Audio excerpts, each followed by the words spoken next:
Welcome to Creatives Grab Coffee, the podcast on the business of video production. Creatives Grab Coffee is hosted by Dario Nuri and Kirill Lazarov from Labs Productions. Our goal is to share knowledge and experiences from video production professionals around the world.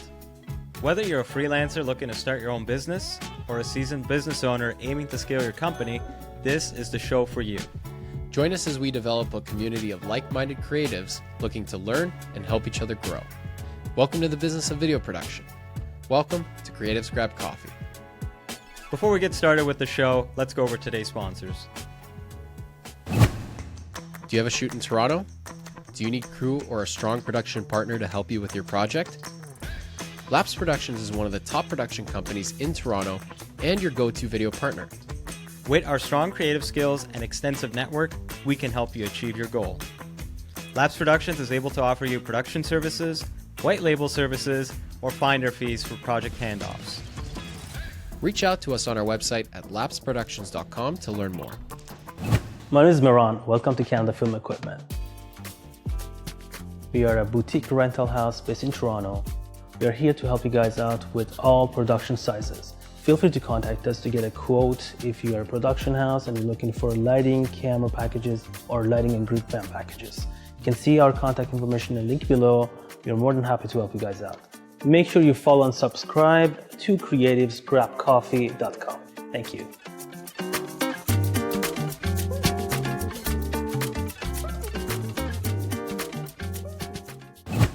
Hey, what's up everybody? I'm Matt. Welcome to Audio Process. We are a boutique audio company doing location sound design, post-sound, ADR, Foley. We service equipment. We do all your audio needs here in Toronto. We got you covered. Come on down, audioprocess.ca. Don't forget to like, follow, subscribe, and all of the other internet things to creativesgrabcoffee.com. They'll be waiting for you. I'll be waiting for you, and we're all gonna have a real good time. And now, let's begin the show. Hello everyone. Today we have Steve Smith from Savvy Productions, based out of Salt Lake City, Utah. Steve, welcome to the show. Hey, it's great to be here. Excited. I love the energy. So let's just get right into it. Tell us a little bit about yourself, how you got into this industry, and how you started your company. Yeah, absolutely. So I've been doing this for over 20 years full-time professionally. I say that because I got this like baby face and everybody thinks, I'm in like my mid-20s or something. Like I did a sales call a couple of years ago and they thought I just graduated from college.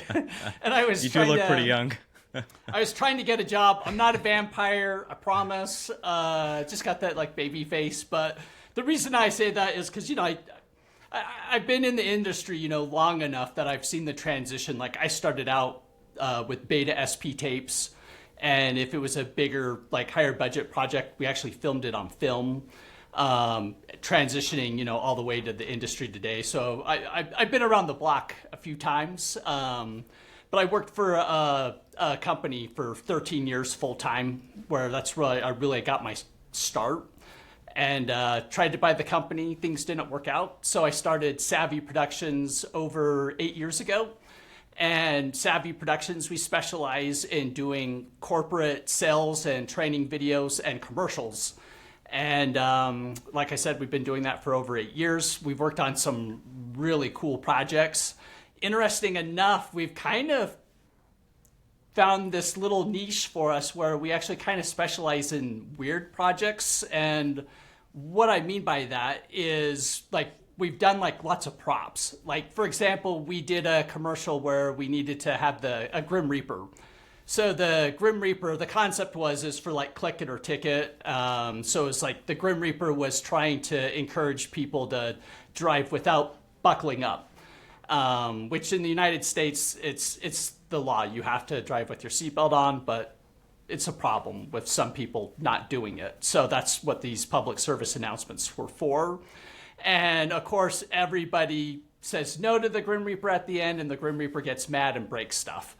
And so we had the challenge of, it's like, okay, well, how do we make a Grim Reaper, right? Like we needed like this big menacing Grim Reaper with these like huge hands that were like, 4 times the size of the actor's hands that were like bony digits. And so it was like, how do we get these to move, like with the actors' hands and stuff. And so it was like quite the process of figuring out like how to make these prop hands and build this like Grim Reaper that's like larger than life. And we've actually done quite a few projects like that. And so yeah, we do that, and then we do what I bet everybody else who's listening does, your standard like interviews and filming B-roll and stuff like that. And one other thing that's kind of cool is we built our own building about 2 years ago. So we're located in Utah in the United States, and built our own building. So we have our own studio, and then a big, workspace where I have 3 full-time employees, where we can all work together, collaborate, work on the same server together. And we have an edit bay because we have clients, who like to come in sometimes and work with us and collaborate on projects. And quite frankly, I'm just super excited that I get to have such a cool job where I get to have fun all the time and build stuff that, it doesn't even exist. And then we bring it to life and turn it into something that people can, I hope, enjoy. Every week we're finding out a new niche that a guest is specializing in. I think it's become like the trend for this season of Creative Scrap Yeah, Coffee. Like always different, previous very years it would different. come up like sparingly, but every guest that we've had on has a niche this year. Yours is pretty interesting though, the fact that you specialize in like props and like set building and all that stuff. How did you guys kind of get into that? Yeah, that's a really interesting question. So it's something that probably happened, I would say, maybe 8 years ago. And we just had this special request, and it was like, oh my gosh, how are we going to do this? And I basically pulled my team together, and I'm just really lucky. I have some amazing employees, and 2 of them, they do, Comic-Con. I'm not sure how to explain it to somebody who doesn't know what it is, but it's basically like a convention, where people get together and I'd say celebrate, our beloved comic book type movies. And so a lot of people like to dress up as maybe their favorite like characters and stuff. And so 2 of my employees have actually like made like amazing costumes for like different Comic-Con type events. And so they were just a perfect fit, for like building stuff out of nothing. Like we got to do a really cool project for Sega. They have a gambling arm to their portfolio. Gaming. Yeah. And so we actually had to build a video that was announcing a new console that they were doing. And they wanted the concept of this like space person like on some Mars-like planet. And we decided, let's do this practical. So we actually built like a full-on like costume and filmed it out in the desert a few hours away from here. And it turned out really cool. And, it's just this really fun process of like, how do we build this? What should it look like? And going through this process of like, what will fit and what won't fit. And I actually got to wear the costume, and we're filming it at like, I think it was like at 2 a.m. because, we wanted like that darkness, where our lights were, that it just fall off into like nothingness when we were filming. And like the visor, I couldn't even see what I was doing. It turned out really good. If you see it, you'd be like, okay, yeah, that looks really good. But yeah, like our office, we have actually kind of enshrined like some of our props and put them in shadow boxes. So like when you go down like one of our hallway, we just have like a hallway of props in shadow boxes. And it's really cool. I like it because, as I go down the hallway, I'm kind of like inspired by these fun past projects. And I remember how cool they were. And I'm inspired by what we're going to get to build in the future. But I would say, that's a small percentage of what we do on an average day. It's just something kind of really fun and unique. You mentioned that you were having difficulty seeing through some of the visors and the props. So are you also the actor in a lot of these projects? Obviously he is. I was not the Grim Reaper. That was actually one of my employees. And so we didn't want to see their face, so we had this like black see-through stuff that he had to wear on his face, and he had to wear it like all day. And like when he pulled it off, it's just like buckets of sweat and stuff. So I'm really glad I wasn't the Grim Reaper.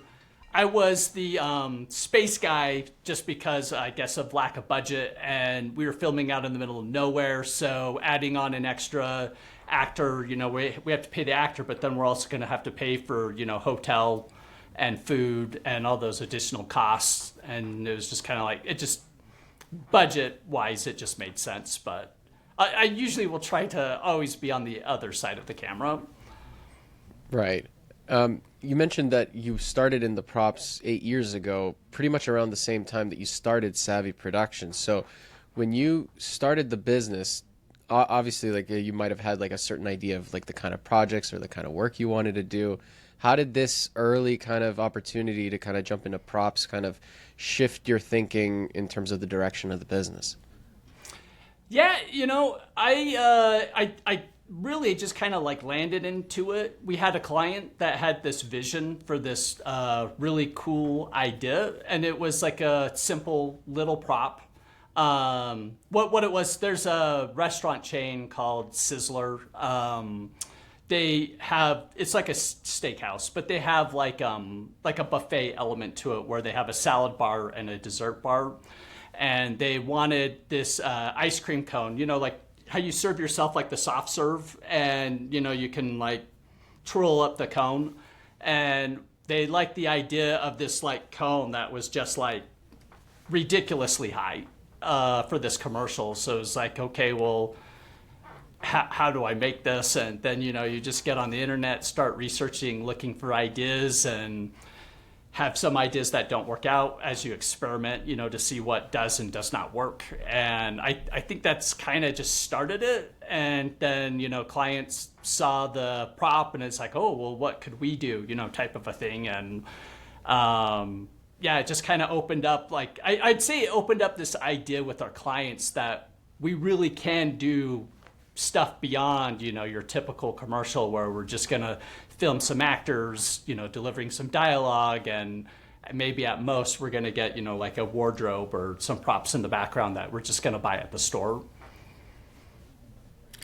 So with a lot of these product-based businesses, like, because last time we were chatting with a guest from Salt Lake City, like, we were told that the industry there is more like nonprofit focused, maybe some tech, but you seem to have found like market with products. Is that also big there? So all the props are not product based. They're just something that helps support the idea of the commercial. So the product that we're creating actually is not, like the product we're selling. Like, for example, the Grim Reaper was to encourage people, to buckle their seatbelts. So it had nothing to do with seatbelts itself. But shout out, as you mentioned, that you interviewed Dave Lindsay from Utah. I know him. He's super awesome, great person. Watch episode 79, I believe it is, after you're done watching this one. Yeah. But he's great. You would love it. It'll be a fantastic episode. I would say in Utah, we do actually have a really big tech presence. We have like kind of this mini Silicon Valley and I would say we're very, very heavy into startups in the state of Utah. So we have lots of startups that have actually really gone big.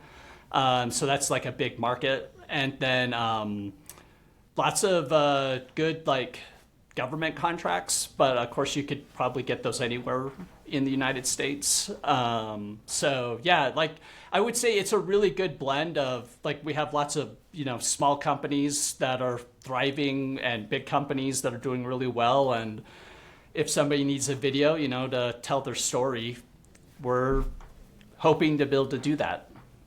Savvy Productions is the one. Yeah. Yeah. Sorry, Dave. And Avalanche Studios. Yeah, exactly. One thing I'm curious about, because now you're kind of like, you have like this focus in such a unique approach and like a new storytelling element, which is with the props, right? Because not many companies typically do that or have such a huge focus in it. How many of your projects are typically like directly with a client that you're working with that you introduce this storytelling element versus like, say like another production maybe? Because I'm sure this, you also do this where other production companies probably come to you to help develop props, for their productions. Like, how often do you, like, what's the balance in that? And like, how do you go approach kind of like pitching that? Yeah. So we do a lot of work with ad agencies, and that's actually where the Grim Reaper concept came from. It's from an ad agency called Penna Powers, and they're incredibly talented. And so I'd say it's a good mix. It's probably like 50% of our clients are ad agencies, and then the other 50% are clients, that we're working with directly that are typically more like a corporate client, or we'd be working with their in-house like marketing team. And what is the process like in terms of like walk us through kind of like a little bit of like what your whole process is, like from when you're starting a project to kind of, like pitching, creative development, I guess material sourcing or prop hunting in a way. But before we get into that, I'm just curious, how do you even quote for That's what I some mean, of these like projects? from that. Because Like start from you that. have to create something from scratch that no one's really done before. So it's kind of, and each project is different.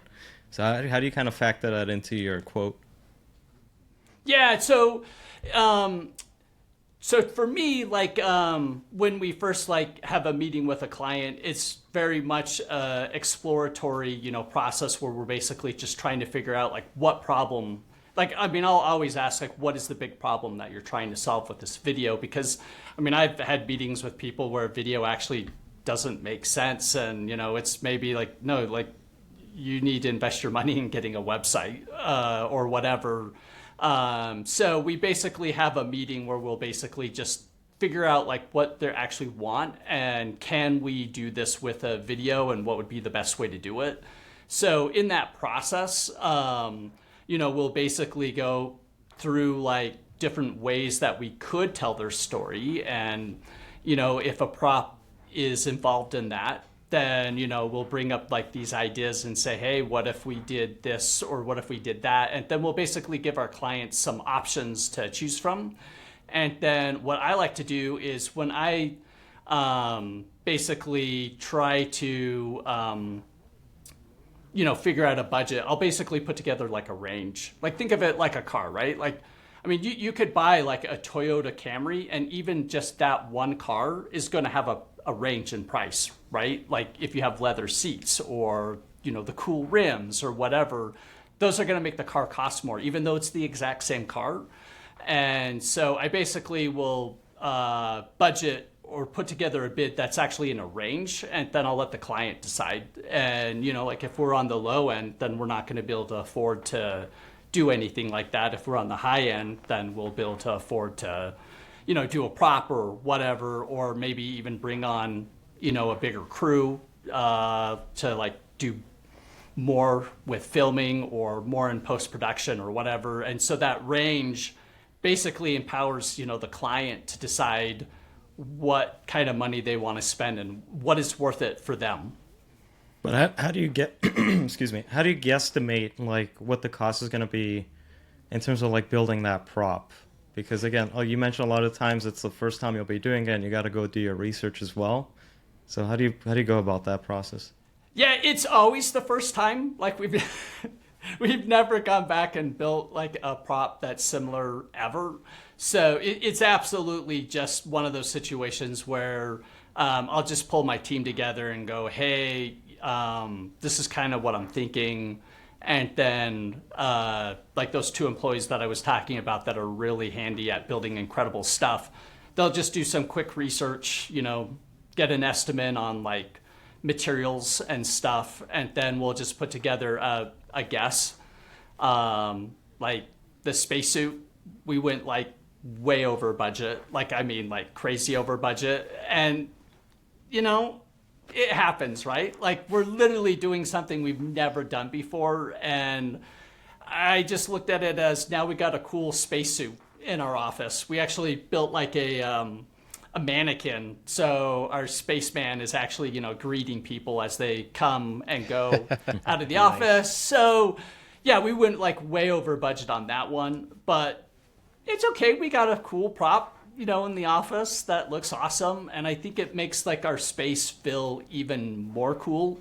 Like that was kind of one of the neat things about building our own building is we were able to build a space, that worked for us. Oh, sorry, go ahead, Kirill. I was just gonna say, like, do you also like look for examples of maybe like some props that have been made by other companies in the past to kind of like show like some similarities? Because this is like a hard thing to also kind of like showcase to someone what your vision might be. Like aside from like drawings or inspo images and stuff like that, is there any kind of like actual examples? Like, oh, we want to do a spacesuit like this. Like there was this company that did something like this. We're thinking of doing something similar. Do you do a lot of that, or is it mostly kind of like concept drawings and just inspiration from other movies?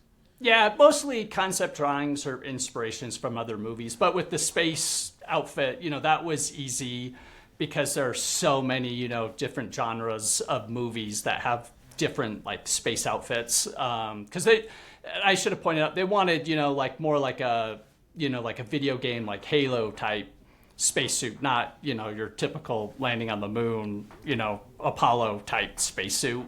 But we could use tons of movies and, comic books and stuff as like references and then ask our client, like, what do you like? We like the gloves on, this character or whatever. And then basically get a sense of like what they like and what they don't like. And then we were able to do a concept drawing of like what we thought the space person could look like and get their input and go back and forth until we had something that worked for our client and then start like building it.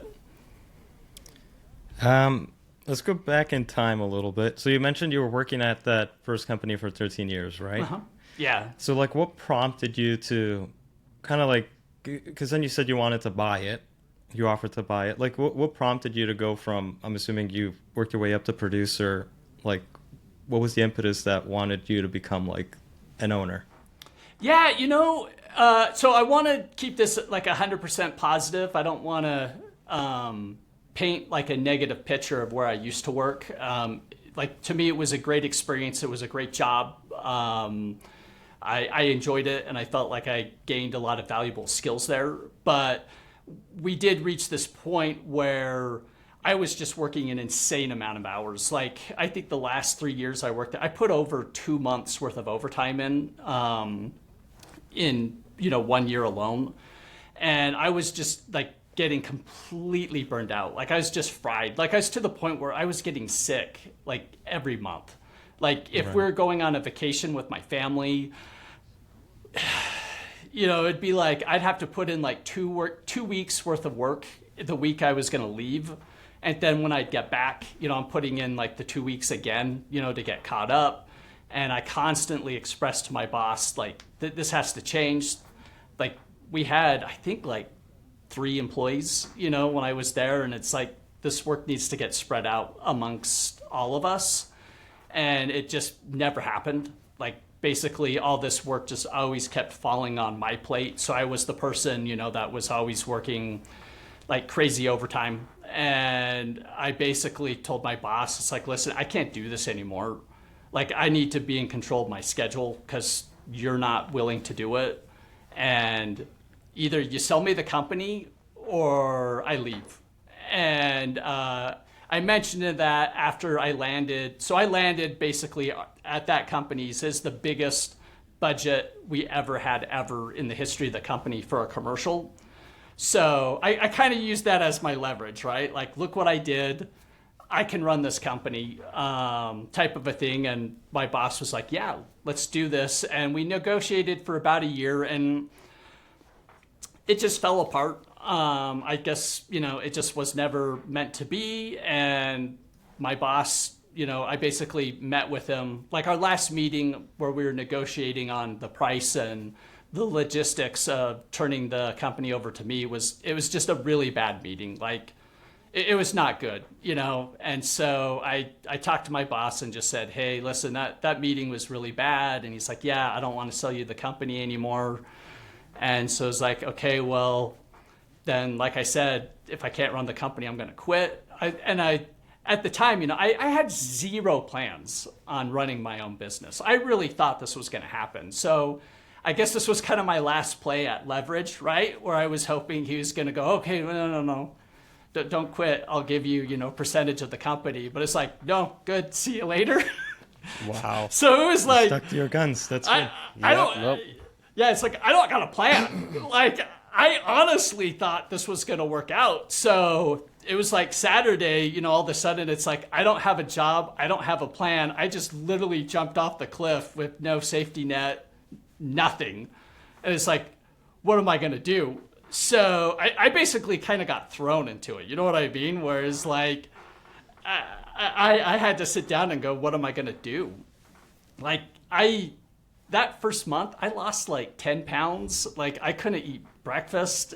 Like it was like my stomach was constantly tied in knots and it was rough. But I figured, I was planning on running this company. So why not just run my own company, right? Like that's what I was going to do anyway. So let's figure it out. And I basically pulled out my phone and I was calling like everybody I knew, even if they didn't have anything to do with video, to see if maybe they knew somebody that could be interested in using a video. Like I spent all Saturday, Monday, like probably the whole week just on my phone making calls all day long. And for anybody who ends up in a similar situation to me, I got some really good advice. I was talking to somebody who I used as a freelancer, and he basically said, he's like, that like super uncomfortable feeling, that you have in your stomach that's just like tied in knots, like leverage it. Like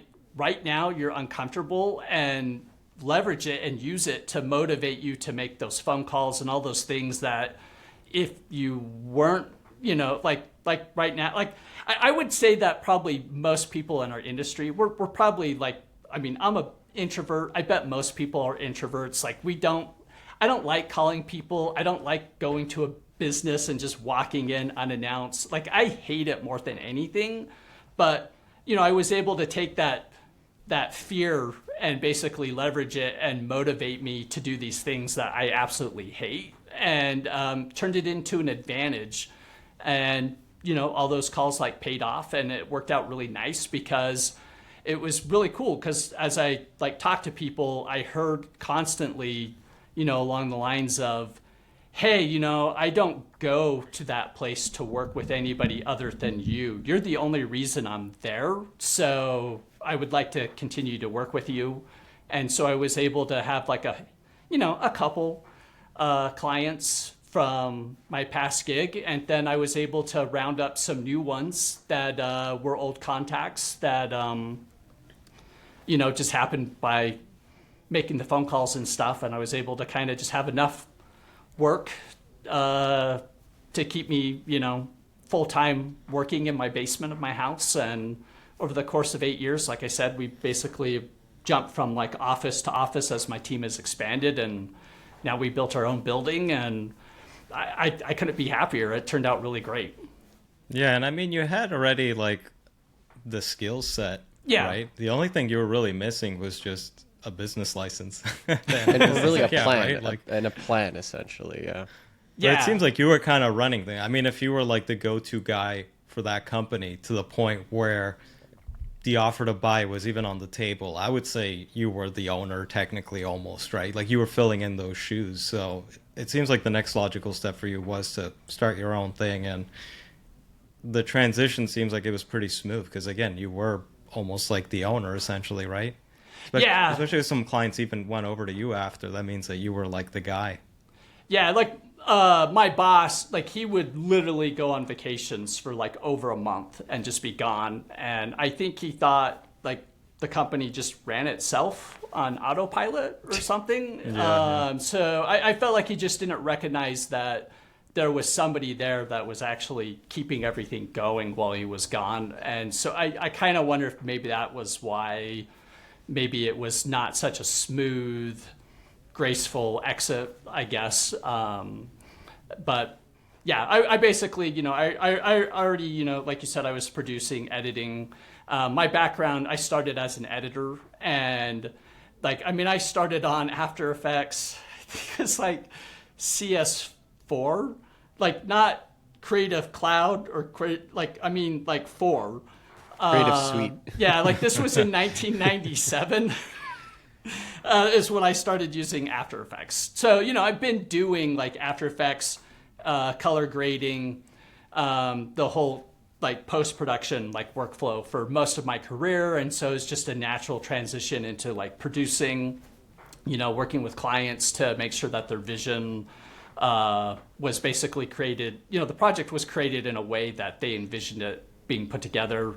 And then my hobby was, videos and taking like still photos. Like I love doing time lapses. So even though I wasn't on as a camera operator at the company I worked for, I was still doing it, in my spare time through like, I had the most killer awesome like home videos and stuff. And when we travel, amazing videos. So I was basically like cutting my teeth on this skill, even though I wasn't doing it in that company. So when I basically went on my own, I basically had, skills and knowledge in all the aspects that were required to run a one-person company at the time. And what happened to just out of curiosity, like, did you notice that there was like a dip in form in the other company, like after you left? Because you were very integral. You were basically running the whole show. So, did you ever keep in touch or anything like that? Or was it just what you saw on the outside? Yeah, it's really interesting. One thing that I learned early on in my life was that, I think like when we're wronged, like somebody offends us or does something that hurts our feelings, we want to like really like dwell on it and be angry, right? And I kind of learned to just like let it go and move on, because one thing I learned is the time that we spend, being upset about stuff or, looking into this person and what they're doing after they wronged us is just time we're wasting that we could be, on our phone trying to land a new client or coming up with this new concept that's going to make this client love us even more. So I basically just kind of like dropped it and never looked back. I think that was the best thing for me, was to just let it go.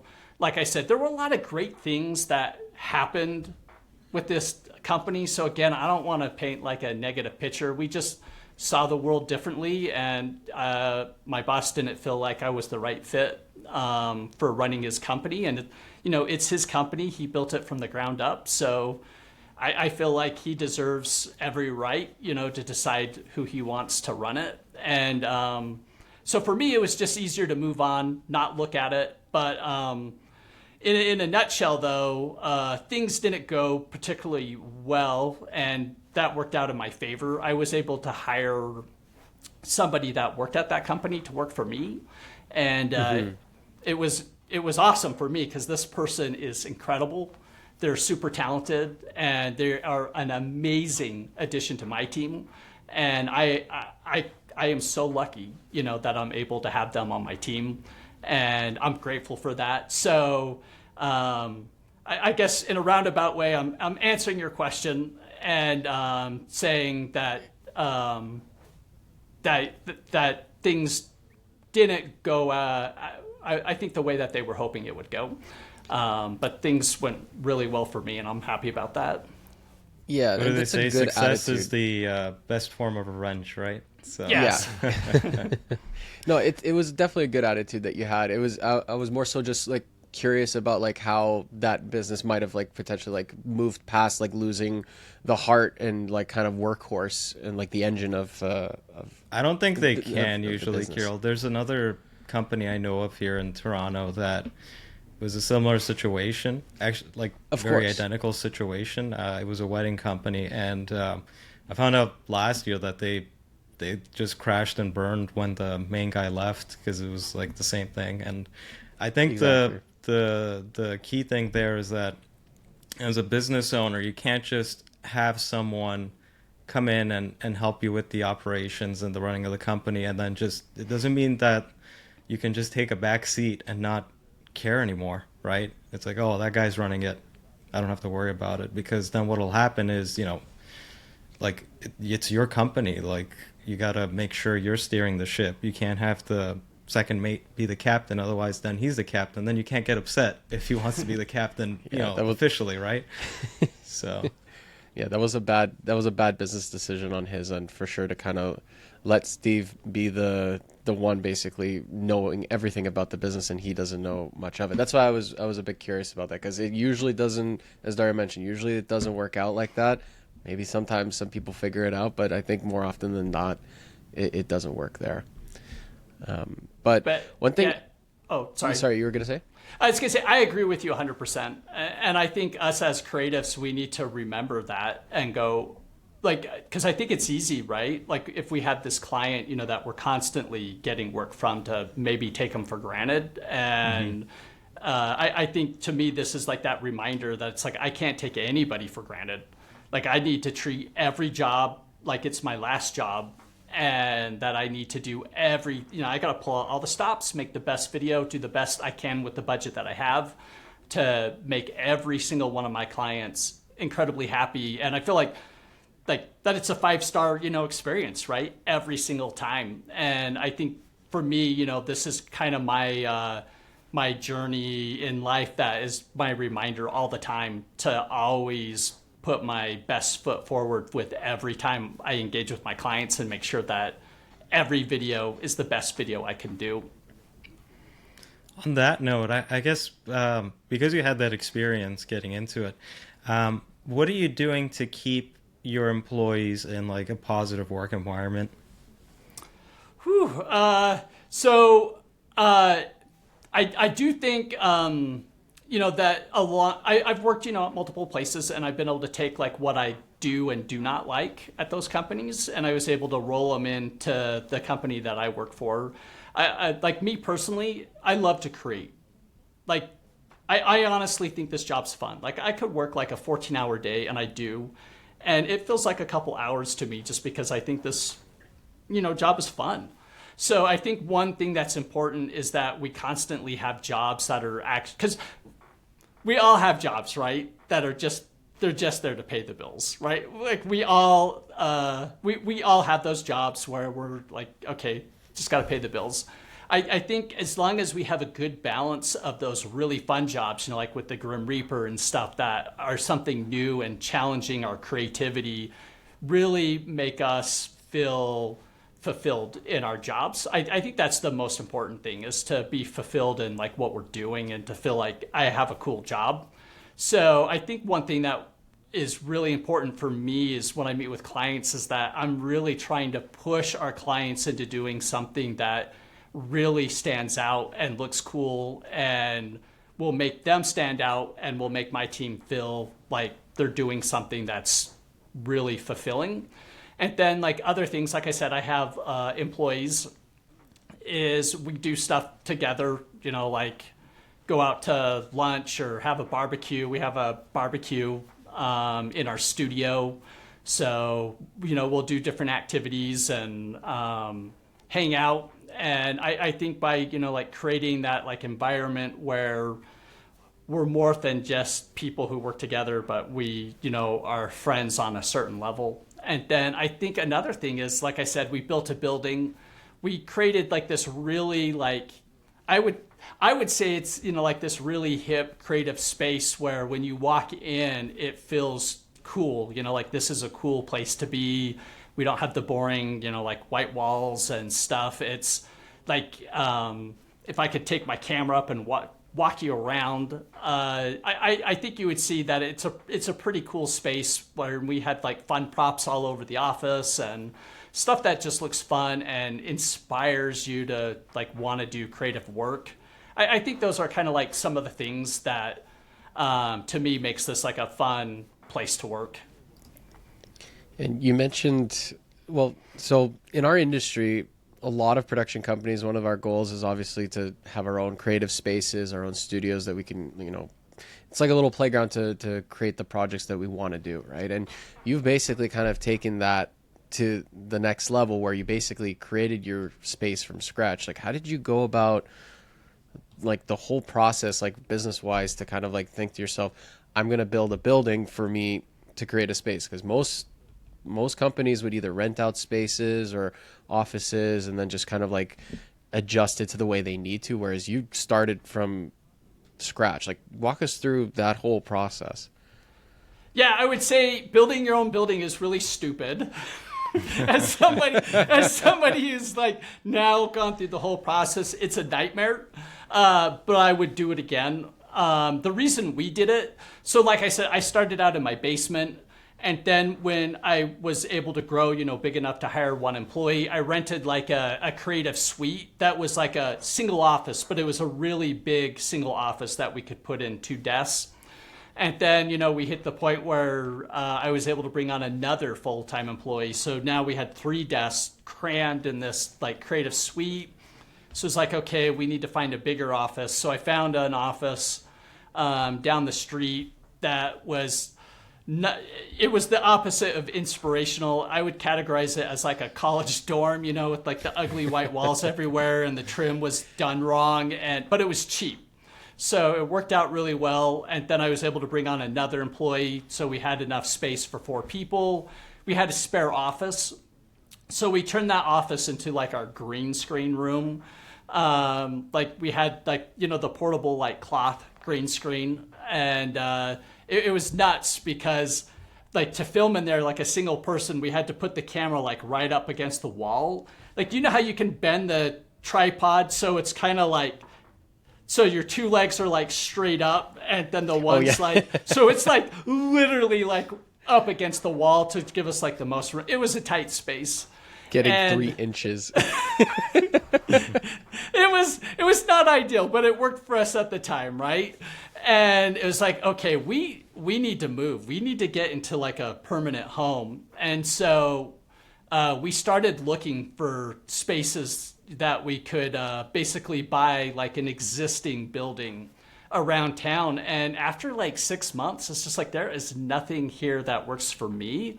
Like everything that would work would be like in an industrial part of town where, like you don't know who your neighbor's going to be, or your neighbor already is somebody with forklifts and pneumatic drills. And I've actually, filmed at studios that are in these cruddy industrial parts of town, and you're filming and the noise, you're just so competing loud with it. Yeah.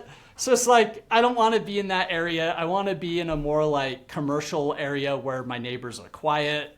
And like a space, like a big empty space with no windows, it's non-existent. It doesn't exist. And so it's like, okay, well, let's build our own building. And by building our own building, like some of the advantages were like our studio, it's double walled. So we actually did double walls. We have like a sound blanket like in between the walls. And then you can do stuff where you actually like, because it's doubled walls, you don't have the studs touch each other on the inside of the wall because sound, travels through stuff. So it helps like break up the sound. So we were able to like, for our studio where we film in, we were able to do stuff to like make it much better for sound. No windows. We actually have brick on the outside of the wall. So it's, creating like a really good, sound atmosphere for filming. And then we wanted to build an edit bay because, like I said, we do have clients who want to come in and they want to collaborate with us. And for somebody who's been doing this for over 20 years, I can't tell you how many times I have done an edit with a client till like 3 a.m. And that edit bay just gets so claustrophobic and tiny. So I wanted to build an edit bay, where we actually have like a window on the wall. So you can look out and see the rest of the office and see the outside world, as we're like editing. So it doesn't feel so claustrophobic. So, I was able to add stuff like that. And because we built it, we were able to do the wiring the way we wanted to. So we were able to put the wiring in the wall. Like we have a big, monitor above the edit bay. So we were able to put, all the wiring that we needed for that. So like, for example, like the HDMI cable that hooks to the TV that would go to the computer, it goes inside the wall and out. So it's concealed, you don't see it. And there's I could keep going on, but those are, I think, kind of like the main, like details and stuff that we were able to do when we built it ourselves instead of just finding a space and making it work. Like we wanted a place where we could film and not deal with issues we've had in the past, which is bad noise. Like everywhere I've ever filmed, I've always had to deal with bad noise. I'm curious also, I mean, to go into building your own building, you know, it's one thing to have enough money to buy a place. It's another thing to have enough money to also build a building from Customize scratch. How did you go about kind of like preparing yourself financially as a business to embark on that endeavor? Yeah, like I said, we built about 2 years ago. So, you know, we did about 6 years, you know, before we did this. I didn't do it out the gate. But I was, you know, I'm able to look at our P&Ls, like basically like the money that we've been bringing in revenues wise every year and go, okay, like we're reaching a point where I feel comfortable, you know, going to the bank, getting a loan and putting my life on the line, you know, to basically pay for this building for the rest of my life. Was it difficult to get the loan from the bank? Because I've spoken to some people that say that it's extremely tricky, especially if you're a video production company, because they want to see like recurring revenue, and a lot of us are just like per project businesses. So yeah, you know, being a per project business, it's really tough, and I know you've talked about it on some of your other podcasts, so I think it's probably a problem all of us face. You know, we don't really know what is going to be happening beyond the jobs that we're doing. But like I said, I had enough of a track record that it was like, you know, I went to the point where I was working in my basement it was a team of 4, and, you know, we were getting enough work to support everybody on that team, and everybody was busy. So I felt like, you know, there was enough signs that there was proof of success in this business that we were going to be able to at least sustain what we're currently doing, if not grow it. At the bank, you know, they looked at our P&Ls and agreed. And so for us, the loan wasn't bad. It wasn't a challenging issue, but when we got that, you know, we were in business over 6 years. So I think that is a big thing. Like if we would have done that like on year 3 or something, no way. Like no way would the bank have ever have done that.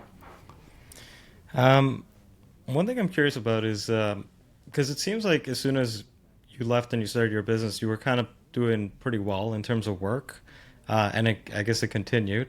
Like, do you do a lot of sales for your company, or is it a lot of inbound like stuff from like SEO? Yeah, so when I first started out, like I said, I was rocking my phone. Like I was on my phone, I was dropping by businesses left and right.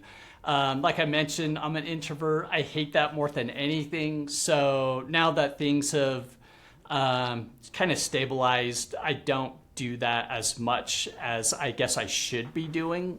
But most of our work, I would say, is coming from repeat business. Like that's our number one, is like I feel like if we get a client, we keep that client, because like I said, like our number one focus, I would say, is customer satisfaction. Like I am not going to let a video go out the door if our client doesn't love it. So that would be our number one stream of business. And then number two, I'd say, is referrals. Obviously, I have no control over referrals, right? Like my clients aren't waking up every morning thinking, what business can I get Savvy Productions? I'm going to get them some referrals. So that's unreliable, right? Like referrals, who knows when we'll get them, but we've been really lucky at getting a lot of referrals. So that's been really nice. And then our SEO, so for people who don't know, search engine optimization. So it's kind of like where you rank on Google, I think is the easiest way to explain it. Yeah. I'm really lucky. My brother has handled SEO for major, like Fortune 500 companies. So I sat down with him, 8 years ago when I built our website and was like, okay, what do I need to do? And he retooled my website to be better for search engine optimization. And then he went through like, hey, Steve, these are things that you should be focusing on ranking high. And so I feel like I do spend a lot of time focusing on continuing to do those things that I was told to do. So our ranking is actually really high. Like we're typically number 1, number 2 in the keywords that I'm going after. So our website has been really good at bringing in new clientele. And then last, is just going to like trade type events or like networking. Networking is probably the word I'm looking for, is networking with people, friends of friends, and basically just trying to build these relationships. But as an introvert, I really gotta like force myself to go to like a networking event. I don't think it's fun at all, meeting a stranger. It's funny, you have the energy of someone that would love networking events, so it's interesting to hear that you're an introvert. Well, I'm one of those people where I can force myself to get out of my comfort zone if I want to. So like I know a few people who are like, no, Steve's not an introvert, no way. But I promise you 100% I am an introvert. It's only when you do Google AdWords at all or no? No, I did Google AdWords. I did, and I probably didn't put enough money into it. But it's like one of those where they introduce you, and it's like pay $100 and we'll give you $100. So I did it was a small amount of money, but it did absolutely nothing for me. So I've just never revisited it. But I probably should. But no, I mean, have you had success with like Google AdWords? We did, and then I don't know why I was like, let's just stop it. And then I noticed the leads dropped off. So we actually restarted it about 2 weeks ago, and I noticed the leads started to pick up. Interesting. I definitely need to do a bit more. Like, I need to update my skill set with Google AdWords. I actually have it blocked off in my calendar today. I'm going to spend 2 hours just like reminding myself how it works and like how to optimize it and whatnot. But I think it's good to. I think when it comes to businesses like ours, you got to just utilize every single avenue that is out there. So yeah, SEO obviously, paid marketing, posting on social. We have an episode that'll be coming up, or that will be posted by the time this one's out, where we dived into like LinkedIn and being really active on there. And LinkedIn seems to be like another big channel that is really useful for people like us. So yeah, you just got to use every tool at your disposal. Yeah, and it sounds like you need to make a podcast where you just walk us through your strategy for your Google purchases for your Google ads, so we can learn how to do it. Because maybe I was doing it wrong. And I should probably bring an expert and just interview him. Probably on it. should, yeah. Yeah, I think you should do that because, like I said, I think I just I don't do that for a living, right? I make videos, so the strong possibility I just sucked at it and I was doing everything wrong. I don't know. That's the thing with us, is that because we have to wear so many hats, it's hard to like become an expert in any one of those areas. So you kind of have to. It's just good, I feel, to just get a like at times like a surface level understanding of how that thing works. That way, when you are trying to hire an agency or company to help you with it, you can kind of smell the bullshit right away, right? So yeah. Like if it's for SEO, if you at least know how it works and you're trying to find an SEO firm to help you, if they're saying stuff that is outdated, you're like, perfect, that's the company I'm going to avoid. Next.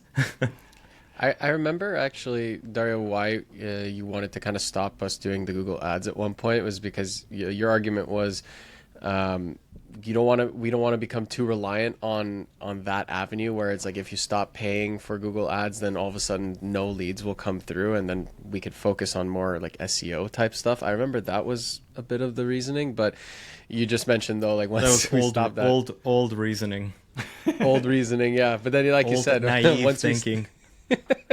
I mean, it was logical at the time, but now it's like, yeah, you mentioned like once we stopped the Google ads, then a lot of leads started dropping through. But if we started it recently, then yeah, it definitely can help.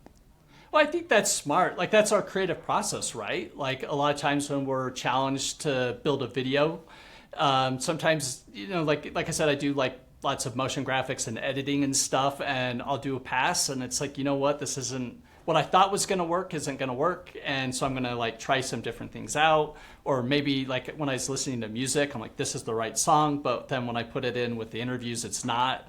So I think having that ability to realize I thought this was going to work, but it's not working shows that to me that you're doing the right thing, right? That you're basically paying attention enough to know like what's going to work and what's not going to work, and you're trying different things. I think that shows that you're on the right track and you're doing a great job. Well, I'm trying. But yeah, we definitely restarted Google Ads, and I'm starting to see some traction out of it. But yeah, definitely need to optimize it. But it doesn't seem like it's something that is like rocket science either. I feel like if you just spend a little bit of time, you could figure it out. And money. It's just trying to like budget the time, right? Because I found that I had a list of like I had a to-do list for tasks, and I found that until I just put it in my calendar and like blocked off that time, I would almost never get to it, or like I would start it and get distracted with someone else. So like my recent thing has been just blocking off chunks of time in my calendar for tasks. Yeah. I don't know if you do the same. Well, and I'm also curious, have you ever done any ads on like social, like Instagram or Facebook? I don't think we're gonna, well, for We haven't yet. like the Meta platforms and TikTok, I don't think we're going to. I think those platforms are just going to be as a way to just to get Like some social high engagement. Yeah, some social engagement, and something that should a client ever like find us on there, they can see that, oh, they have some high numbers, they must know what they're doing, right? If the follower count is high, if the view count is high on the videos, they must know something, right? Okay. But I don't think the types of clients we go after, they're not searching for us on social media platforms. I feel like that's more so if you have like, if your target is like some small e-commerce business, they'll probably find you on social media. Okay. For companies like ours that focus a lot on, corporate content and everything, where our clients are, corporations, B2B, B2C, they're finding us on LinkedIn or Google.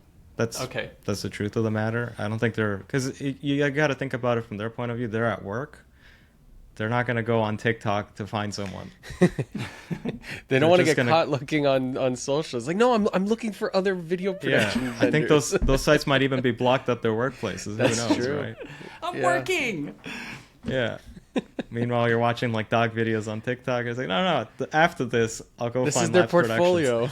Hey, that's part of the process of finding the right video production companies, watching dog videos on TikTok. I mean, we have a dog food company client, so that might have actually been pretty accurate. That was Google. That was Google for. Ironically, that was Google though. Steven, tell us a little bit about those awards behind you. Oh, yeah. So we let's see. We've won 6 Emmys. So these are some of the Emmys that we've won. For me, like, as much as I love my mom, when she watches my videos and says, "Hey, that's really great. You did a great job." It's kind of, nice to just get like some brass, that says literal brass. Yeah, like you did a good job. And I like it. So I have some, like when I do Zoom meetings, that are behind me. I think it like. Oh, you don't hold cool. them like this in front of the camera, like. Front and center. I have like a chain, that just holds one of them.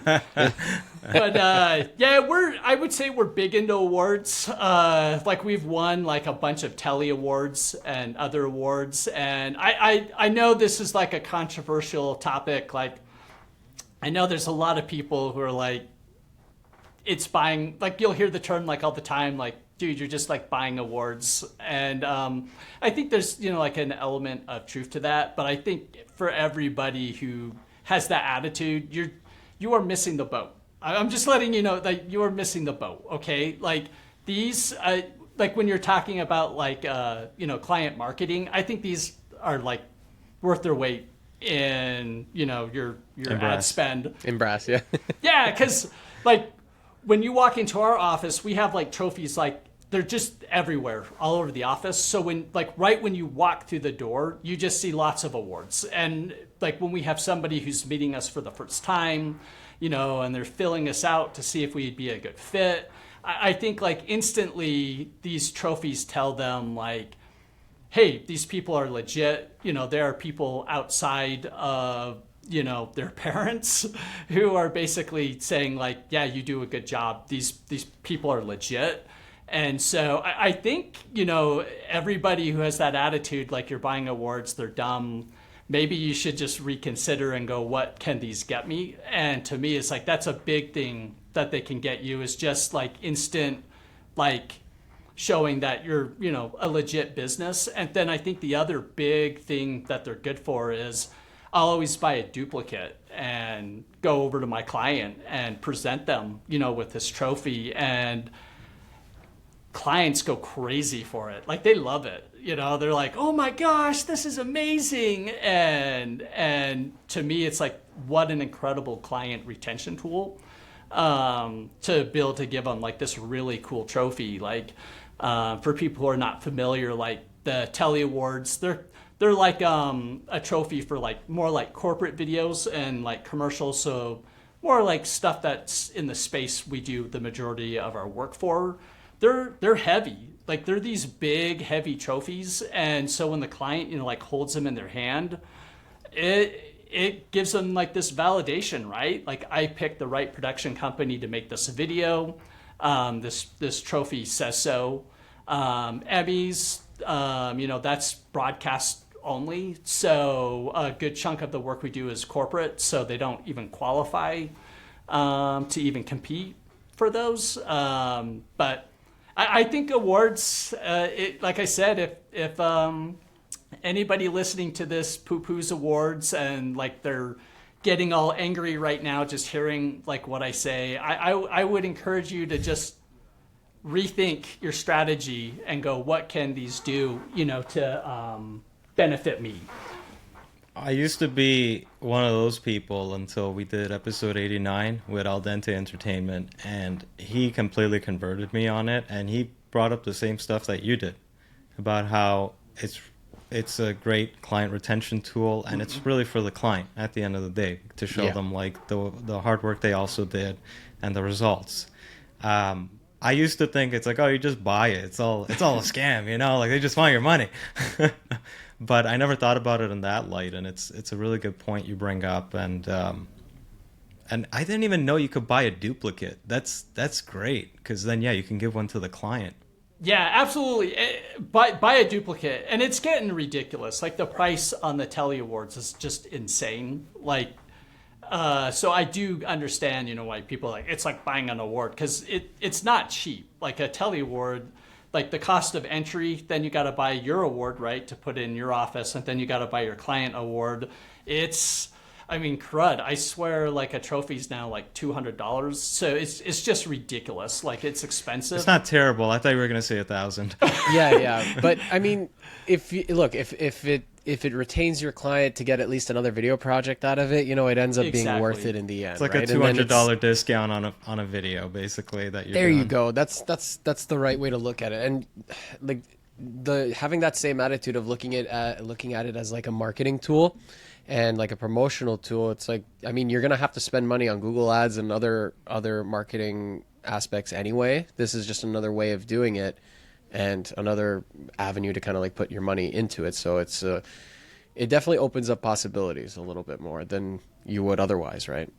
Yeah, and I think it's well worth it. Like it's benefited our business greatly. And for anybody listening who's like, okay, this is new to me, I'd recommend starting out with the Telly Awards. Because if you look at their numbers, they're not giving them to everybody. It's absolutely, something where you're looking. I don't remember the numbers, but I think it's something, like 30%, of people who enter are going to win like a silver Telly. So it truly is not, if you enter, you're going to get something and you're buying an award. Like you really do got to win it. Like if you submitted your worst work, I guarantee you it will not win. Like for everybody's like, you got to, it's like buying an award. I encourage you to submit your worst garbage you've ever made and put in the comments, whether it won or not, with a link to that video. Cause I guarantee you it's not going to win. So it has this credibility, right? Because it is something you actually have to win. So when you present it to your client, it's like, yeah, we actually we did win this, and if the client did dig, they do have the numbers like on their website, so you can actually see that it's not for everybody to win. And I say this because there are some awards out there that are just scams, right? Like I got a mailer saying we won because it's Savvy Productions, and production can be manufacturing. So I got a letter in the mail, saying like we're the best manufacturer in Salt Lake City.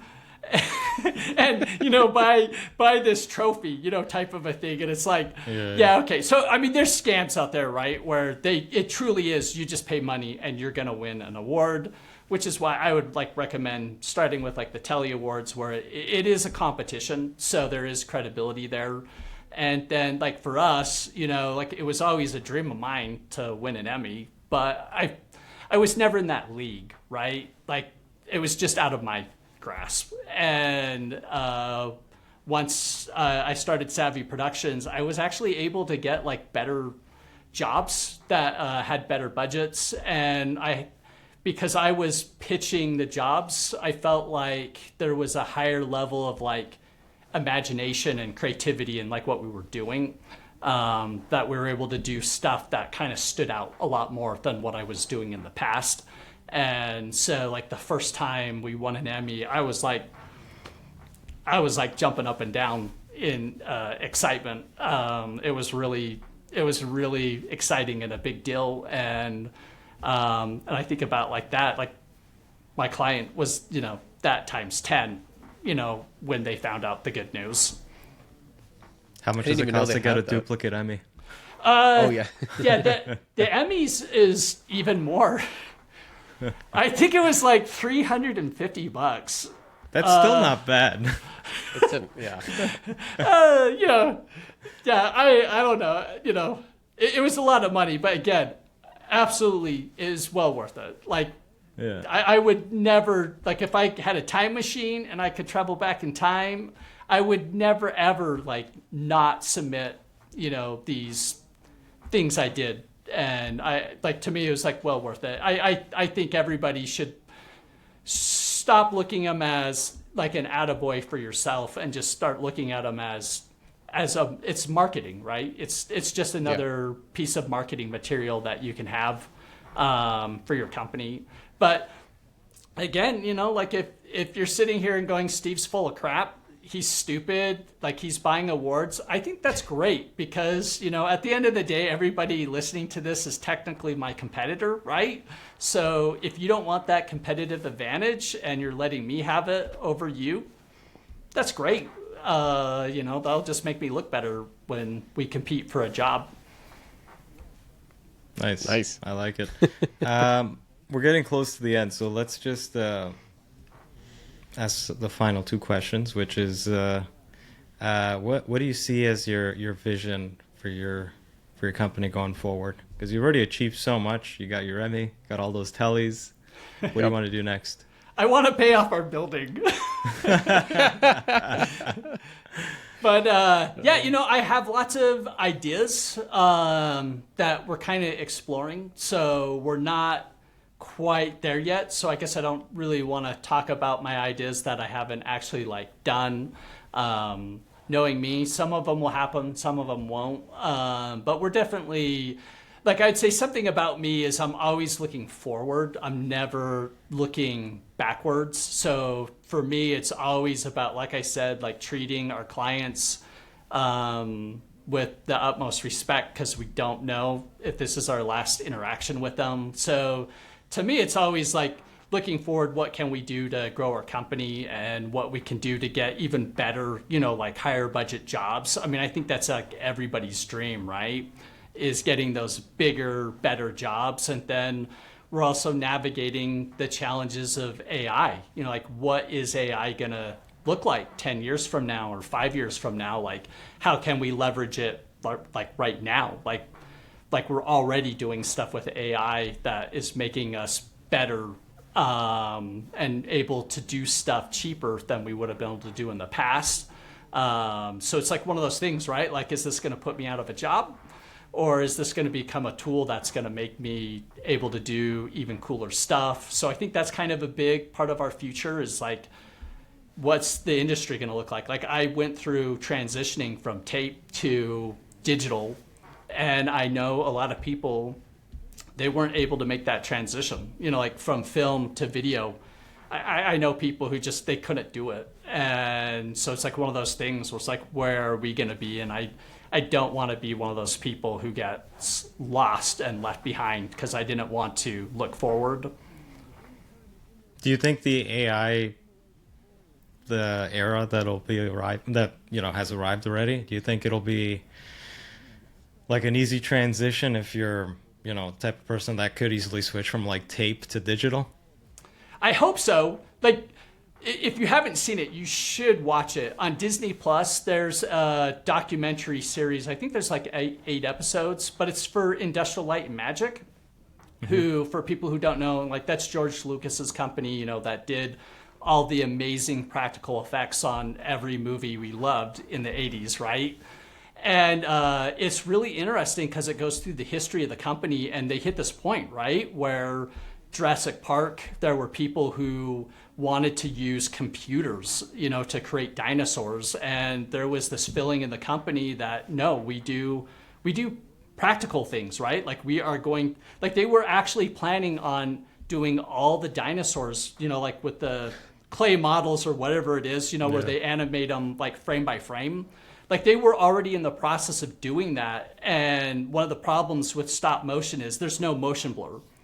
So they had some computer guys, you know, their job was to add motion blur to it. And one of them was like, no way, I can do this in a computer. And he actually got a walk cycle of like one of the Raptors and showed it to his boss. And his boss basically like shut him down and was like, no, we're not doing this. We're not doing this in the computer. I don't want to see this again, type of a thing. And he had a meeting in their edit bay where they're supposed to go over showing like the motion blurring on the practical dinosaur walk cycle with Kathleen Kennedy, who's one of the producers.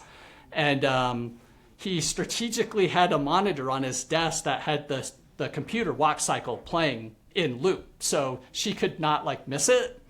She sits down and she's like, what is that? That looks really good. And it gave, you know, this person the in to go, oh, yeah, we could do this, you know, with computers, and basically forced his boss to say, yeah, this is something we're testing out. And we've all, I hope we've all seen Jurassic Park. If not, you better go watch it. Yeah. But, you know, it was the first movie where somebody really actually utilized computer CG in a way that actually was convincing, and everybody went, oh my gosh, this looks good. And that was the future. And you basically had people who couldn't make that transition, and they quit. And they're like, yeah, I only want to make, you know, practical things for the rest of my life. And there was no future for them at Industrial Light and Magic. And you had some other people, and it shows it in the documentary, where it's like, I made models my whole life, and then the company trained me up, and now I make them in a computer instead of, you know, physically with my hands. I think, you know, if we're that person who's willing to say, I loved making this with my hands, but I'm willing to learn how to do it on a computer instead, I think we're going to be great. Like, right now, like AI, I would like to believe it's not going to replace us. I think it's going to just change the way we do our jobs, and it's going to be just like that person who made things practically with their hand, and now they're making it on a computer. It's you know, not going to be an apples to apples comparison, but something's going to change. That maybe we're doing a lot more prompting in our careers to create our vision. But like right now, like for us, we're utilizing AI to do voiceovers. And I say this because like there's text to voice. I don't like it because I just feel like when we talk, you know, we put emphasis on words. And when we do that, we slow down and we speed up, and that's human. And I just feel like text to speech doesn't capture that. But there's this cool website. It's called 11 Labs. You can actually do voice to voice. So I can actually record the VO myself. It's like I've directed millions of them with voice talent, and it's like, no, I want you to do this and I want you to do that. So in my head, it's like I know how it should go, but my voice sucks. And I can record it myself, and then 11 Labs basically puts on whatever sexy sounding voice I want instead of my icky voice. And now all of a sudden I have this like amazing like VO. Like, I feel bad for anybody who has made a career doing voiceover and that's all they do, because I think this is going to significantly cut into their business. And like, so this is just like one example, right? Like it's not like making it so I don't have a job. It's just changing what my job is. And like, I've been constantly looking at websites that specialize in creating video through prompts, and I haven't necessarily like seen anything that is quite there, but a lot of it is getting really close.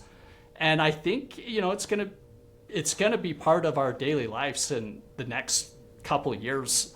And like, I would say like a lot of jobs we do now, like we do stock footage, right? Like I would say we build lots of jobs now where we do the voiceover and all the visuals as stock footage.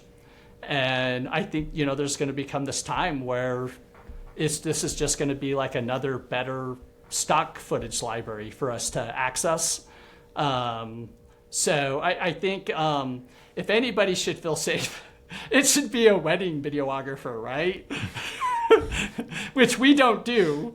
But if, you're a wedding person, like you're going to want to capture that moment in real time, in reality, and not like through AI. But my point is, I think there's always going to be moments like that ribbon cutting, and I would hope like the CEO would really want to be on camera, and they're going to get trashed online if it's an AI version of the CEO, or if it's a video where it's, like a company, like corporate engagement to show the employees how cool this place is to work, how much they're going to get trashed, online if their video is all AI and they're not real employees and it's not really the workspace.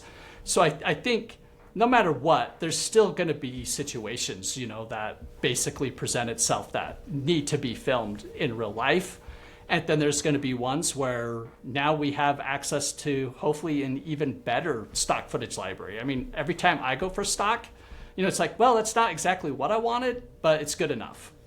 Like, how cool would that be to be like, that's really close to what I want, but now I can get it to much better than good enough.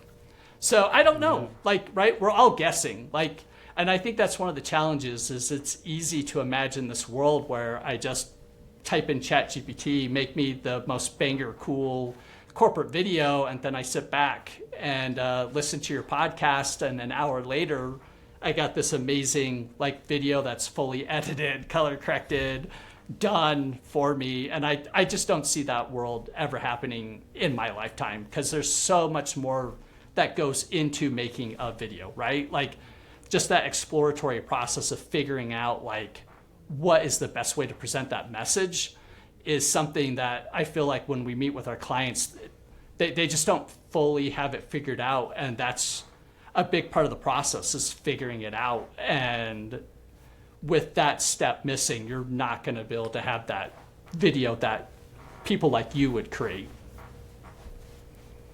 Yeah, completely agree.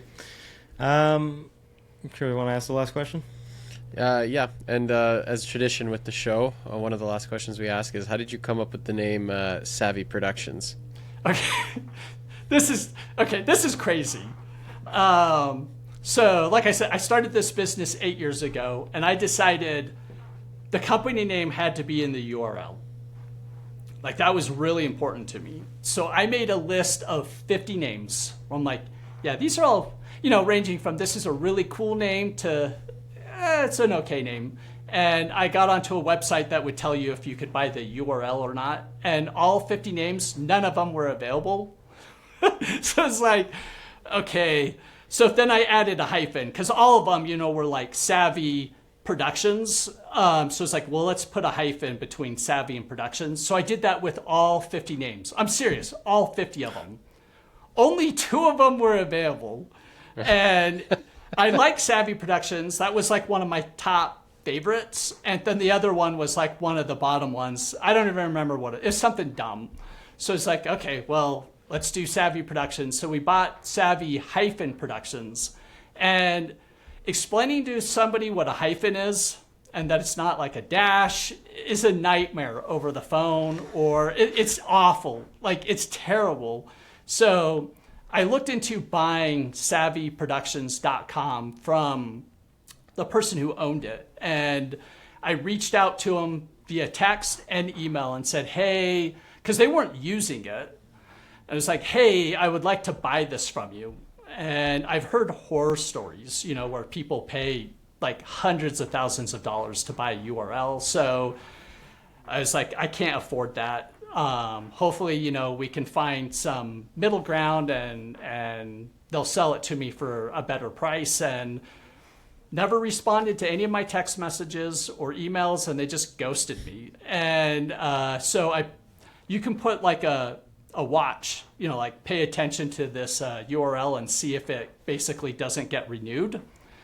And it was coming up, and I paid a service to basically buy it the instant it basically became available, like instant. And so Nice. I bought it for like way cheaper than I would have paid this person for the URL. So I'm super glad they ghosted me, and because I would have lost, some serious money. So I now own savvyproductions.com. And so I guess that's kind of the craziest way of saying that's how we picked our company's name. Like I said, I always loved the name, but there was some other names I liked even better. But I did feel really strongly about having our name be the URL as well. Like, I just thought that was crucial, to people being able to search us online. Like if you Google Savvy Productions, we're going to show up in first place. Whereas if our URL was something different, that would be a much more challenging thing to do with our SEO. So that's basically how we ended up with Savvy Productions as our name. Like, to me, I think that was just like nuts. But I love the name. It's fun. And who doesn't like Captain Jack Sparrow, saying savvy? Oh, that's where you got it from. yeah. I was wondering. Savvy. That's so funny. I was wondering. I'm like, why does he like savvy so much? now we know why. Yeah. Now we know. That's amazing, though. Awesome. No, that's a great way to definitely secure the name. Something for us to think about for future names. And I feel bad for anybody listening to this. It's like, I'm going to start my business today, because you have all those squatters, that are just sitting on URLs. Yeah. And it's like, there's like nothing available. So it's just getting tougher every day. It makes you wonder, why would someone even get like a URL like savvyproductions.com? Like, costs such money. a weird thing to sit on. Do you know what I mean? Like, unless they were also thinking of starting a production company and came up with the same name. From my research, it looked like they were going to be another production company. Right. Okay. So that's why. Because I agree. I thought it was pretty unique, but apparently it wasn't as unique as I was hoping it was. Well, they must have also been a Jack Sparrow fan, so that's probably how they got it. Savvy. Let's do it. All right, well, I think that's a good spot to end it on. We did a longer episode this time, but I think it was pretty good. So, guys, if you want to find Steve, go to Savvy, that's with 2 V's, savvyproductions.com. V as in Van or Victor. Yeah. And if you want to follow him on Instagram, go to Savvy Productions Video. And yeah, that's it. Thank you so much for coming on, Steve. Thanks, Steve. Yeah, and absolutely. If you want to see like the Grim Reaper video or one of the others that we're talking about. Oh yeah, do send it. Do send it over. I was gonna say it should all be on our website. If not, everything's on our Vimeo page to check it out. Yeah. Great. But thanks for having me. You guys are awesome. It was fun to hang out and chat. No, we Thank appreciate you sharing your story, Steven.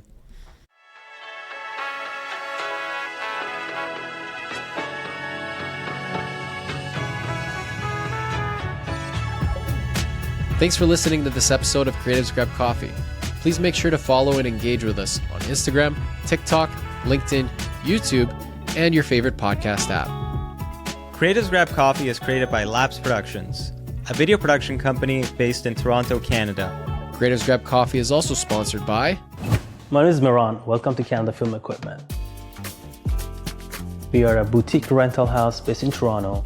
We are here to help you guys out with all production sizes.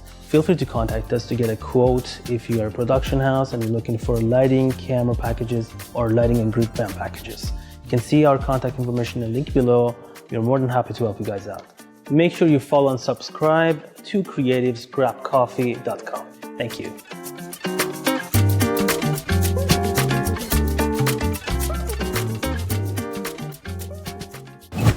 Hey, what's up, everybody? I'm Matt. Welcome to Audio Process. We are a boutique audio company doing location sound, sound design, post-sound, ADR, Foley. We service equipment. We do all your audio needs here in Toronto. We got you covered. Come on down, audioprocess.ca. Don't forget to like, follow, subscribe, and all of the other internet things to creativesgrabcoffee.com. They'll be waiting for you. I'll be waiting for you, and we're all going to have a real good time. Thanks for listening, and we'll see you on the next one.